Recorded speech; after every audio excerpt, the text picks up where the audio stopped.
The next morning, Hae-soo stands quietly inside the flower shop. She keeps arranging bouquet after bouquet, but her hands move almost automatically. Her mind is completely somewhere else. Lost in thought, she quietly admits to herself that she and Tae-ha have a fight. The argument ends, but the pain from their words still lingers. Even though they find comfort in each other's embrace that night, the wounds inside remain. When Hae-soo wakes up the next morning, something feels different. For the first time, Tae-ha is already gone. She lies alone in bed, staring at the empty space beside her. At first, she tells herself he is probably just busy. Maybe he simply leaves early because of work. But the thought unsettles her far more than she expects. Earlier that morning, she checks their chat again. Tae-ha sends her a message explaining that because of the time difference, he might not be able to reply right away. Hae-soo simply wishes him a safe trip. Soon, another message appears. Tae-ha tells her to call him if anything happens. At first,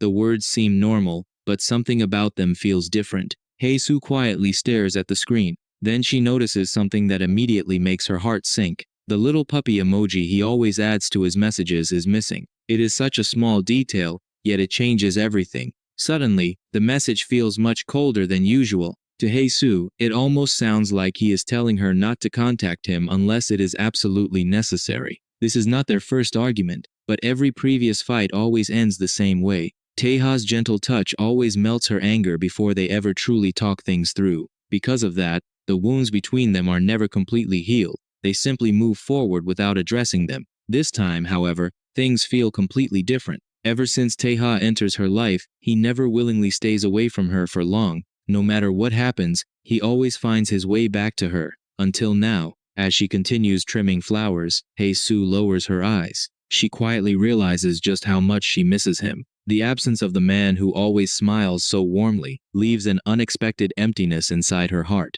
She cannot get used to the silence he leaves behind. Even one day already feels difficult. Then she remembers he will be gone for an entire month. A dull ache slowly settles deep inside her chest. She cannot help wondering whether he will really be okay while he is away. The worry stays with her as she continues working. Meanwhile, the scene shifts to another part of the city. Il-sung sits inside his office while cigarette smoke fills the room. His gloved fingers slowly tap against the desk as he waits. Without even looking up, he asks whether Tae-ha has already left. His bodyguard immediately confirms that he has. The answer causes a grin to spread across Il-sung's face. He says he already knows Tae-ha would never miss this opportunity. According to him, this is the perfect chance for his younger brother to make up for what happens last time. There is no way Tae-ha would refuse. Then this scumbag lets out a quiet laugh. He even jokes that he almost wishes Tae-ha's plane crashes. The cruel remark immediately reveals just how twisted his personality really is. A moment later, Il-sung calls his bodyguard closer. The man carefully steps forward, but Il-sung tells him to come even closer. With every step, the bodyguard becomes more nervous. Sweat slowly forms on the guard's forehead. Il-sung leans forward with a cigarette hanging from his lips. Then he suddenly asks a very strange question. He wants to know whether he looks anything like his younger brother. Before the guard can even answer, Il-sung reveals the reason behind the question. He plans to completely ruin Tae-ha this time. According to Il-sung, his plan only works if Hae-soo mistakes him for Tae-ha. He casually rests a hand on his chin while pretending to think seriously. Then he starts criticizing his own brother's appearance. He claims they do not resemble each other at all. According to him, Tae-ha always looks suspicious from the very beginning. Then he confidently declares that he is obviously the more handsome one. The bodyguard freezes on the spot. Deep down, he completely disagrees. But he knows saying that out loud would be a terrible mistake. Before the guard can hide his expression, Il-sung notices it. He immediately asks what the man is thinking. The frightened bodyguard quickly insists that he is thinking about nothing. Il-sung simply takes another slow drag from his cigarette. A wicked smile gradually returns to his face. Then he starts thinking about Hae-soo once again. He wonders how she will react when everything begins. In his eyes, she still has no idea what real fear truly feels like. And judging by the smile on his face, whatever he is planning next is going to be far more dangerous than anyone expects. A sinister laugh escapes Il-sung's lips. Just imagining himself tormenting a completely innocent woman is enough to excite him. The cruel thought alone makes him smile even wider. This scumbag openly enjoys the idea of bullying someone who has no idea what is coming. The more he imagines it, the more thrilled he becomes. With that chilling smile still on his face, Il-sung quietly sets the next stage of his plan into motion. Meanwhile, the scene shifts overseas. A lively shopping street is packed with tourists walking from one store to another. Among the crowd, Yoon-seo casually strolls through the busy streets. Suddenly, a blonde-haired woman notices her. She immediately rushes over with an excited smile. It is clear they already know each other.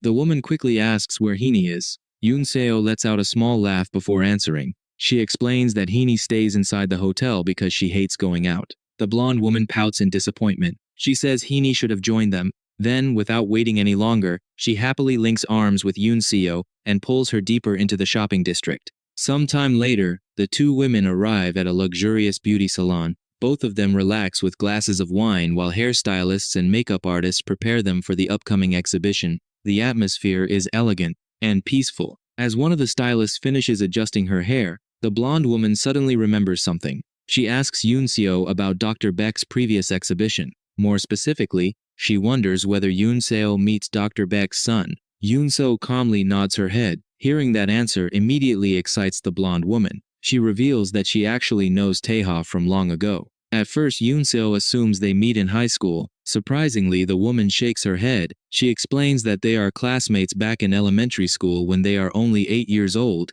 Although they only know each other for a short time before she transfers schools, the memories remain clear. Then she shyly admits something unexpected. Back then, she actually has a small crush on Taeha. That confession immediately catches Yoon-seo's attention. Curious, she asks what Taeha is like as a child. The blonde woman instantly begins smiling as old memories come rushing back. She says Taeha is always different from the other boys. While everyone else runs around causing trouble, he behaves far more maturely. Even as a child, he carries himself like someone much older. However, there is one thing she remembers most clearly. She says Taeha often has injuries. Even at such a young age, he always seems to carry hidden pain. Then she recalls one particular memory. One day, Taeha notices that her notebook is still empty. Instead of ignoring it, he quietly asks why she has not filled it out. She explains that her fingers hurt, and she cannot write properly. Without saying another word, our boy simply takes her notebook. Then he patiently fills everything out for her. Hearing the story leaves Yoon-seo genuinely surprised.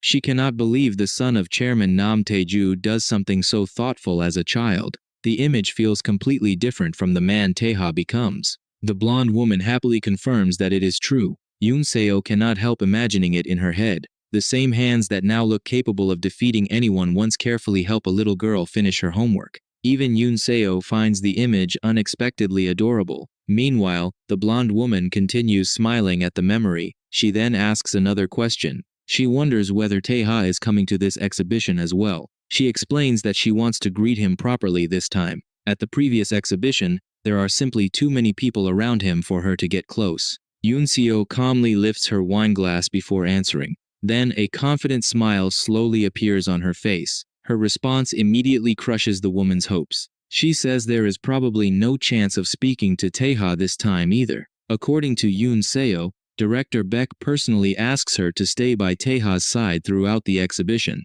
More importantly, she plans to spend that entire time teaching him herself. Later that evening, Taeha finally arrives at his destination. Even after a long international flight, he still looks perfectly put together. Not even a single strand of his hair is out of place. A lollipop casually rests between his lips as he walks toward the grand building. Jae quietly follows a few steps behind him. Looking at our boy, he cannot help but laugh to himself. Jae shakes his head in disbelief. Even after flying halfway across the world, Taeha still looks flawless. He starts wondering if every rich person is somehow like this. Meanwhile, the scene shifts back to Korea. It is still daytime there. Inside the women's restroom at the office, Ari stands in front of the mirror fixing her appearance. After adjusting her dress, she smiles with satisfaction. Then she walks toward one of the restroom stalls. But just before opening the door, she suddenly hears several women talking outside. One of the new employees asks how long Ari has been dating Min Chan. Another coworker quickly answers that they start dating almost as soon as Min Chan joins the company.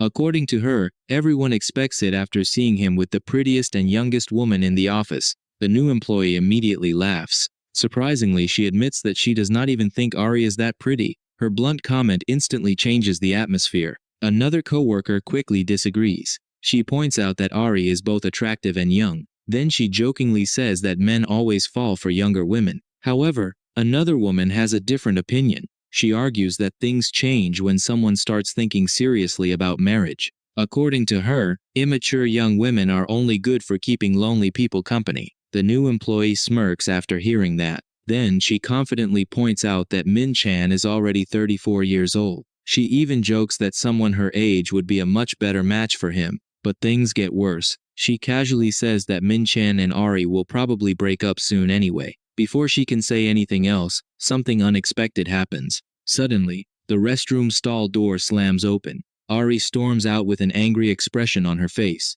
Her eyes lock onto the women standing outside. She glares at them without saying another word. The conversation immediately comes to an awkward stop. Then Ari demands to know whether they are finally done talking behind her back. Meanwhile, the scene shifts once again. Min Chan quietly sits at his desk during his lunch break. He casually scrolls through his phone, completely unaware of everything happening around him. Suddenly, someone rushes toward him in a panic. The employee repeatedly calls out his name. Even then, Min Chan barely looks up from his phone. Thinking it is just another work issue, he calmly tells the employee to come back later because it is still his lunch break. But the man's reaction immediately tells him something is wrong. Completely out of breath, the employee shakes his head. He explains that this has nothing to do with work. Then he urgently tells Min Chan to come with him right away. The man's face has already turned pale with fear. Looking directly at Min Chan, he reveals that something terrible has happened. The shocking announcement instantly changes the mood and leaves Min Chan wondering what disaster is waiting for him.